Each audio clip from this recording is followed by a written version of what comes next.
I just got done beating this game. Let me tell you what I thought about it. I'm a big fan of indie horror titles, and I love to grab them when they're on the Microsoft Store when they're on sale for less than, like $8. So I ended up picking up this one completely blind, didn't have any idea what it was about. The other day, I decided to put my son to sleep a little bit early, and of course, I fell asleep, woke up at like 1 in the morning, couldn't go back to bed, so I decided to dive into this. Playing as a delivery worker tasked with delivering batteries to an isolated research facility in an icy wilderness, you start by taking your helicopter there, which unfortunately crash lands nearby.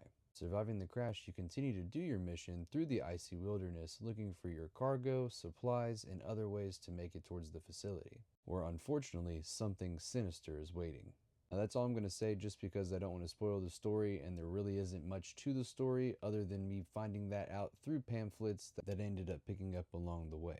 When it comes to the gameplay, it is a little bit clunky and rough around the edges, but honestly, for a completion for the achievements or the trophies, it took roughly about an hour long, which is exactly what I had hoped for since it was so early in the morning. While I initially just picked this up just because it was a cheap indie horror title, I ended up having a pretty decent time with it. However, due to the clunky gameplay and at times annoying collectibles, I don't know if I necessarily recommend this to the average achievement hunter, and definitely not the average gamer.